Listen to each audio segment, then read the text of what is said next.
Le conseil communal a décidé de ne pas vous suivre et désormais les SI s'acheminent vers une transformation en société anonyme. Quelle est votre réaction?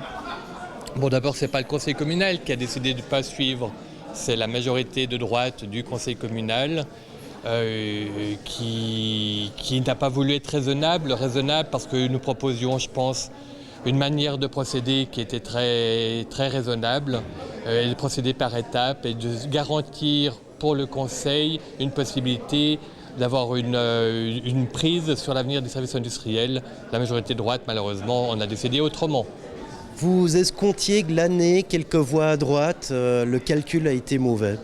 Alors, ce n'était pas un calcul. Je sais que quelques-uns à droite auraient aimé prendre une autre décision. C'est une des premières décisions importantes que l'on prend au début de législature. La droite montre ses muscles, a rassemblé ses troupes et a fait taire les quelques voix discordantes qui existent bel et bien dans les rangs de la droite, mais qui n'ont pas pu s'exprimer ce soir, malheureusement. Ça va être difficile pour la gauche et aussi plus particulièrement pour les Verts de se faire entendre dans ce conseil. On a vu, les camps sont très tranchés. Alors il y a une très forte majorité de droite, puisqu'il y a 56% qui est en main de la droite. Et il va effectivement être difficile de trouver des majorités pour faire passer des projets que l'on estime importants.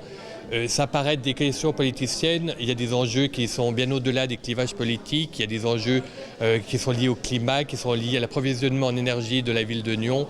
Et malheureusement, ce ne sera plus dans les mains du politique, mais d'une société anonyme. Je crois que le débat n'a pas convaincu quelqu'un de l'autre côté. La gauche a voté le rapport de minorité et le centre-droit a voté le rapport de majorité. Néanmoins, je crois qu'il y a quand même des bases communes parce que dans le fond, je crois aussi bien à gauche qu'à droite, on croit qu'il est nécessaire de changer le statut des services industriels. Quelle va être la suite de l'échéancier pour les services industriels ?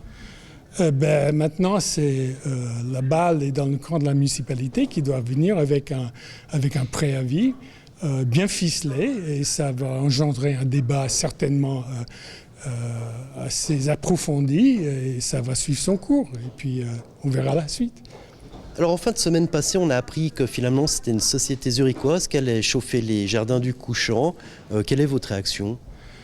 Ça ne me surprend pas parce que le concept technique de cette société zurichoise est un autre concept que le concept qui avait été avancé par les services industriels. Les services industriels voulaient faire une centrale de chauffage à distance basée au siège des services industriels. Ça aurait entraîné des fouilles en ville, alors que le concept de l'entreprise qui a eu le mandat pour les jardins du Couchant est un concept de production sur site.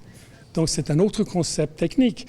Je pense que si les services industriels avaient proposé une telle solution pour les jardins du Couchant, le résultat du vote au conseil communal aurait été un autre.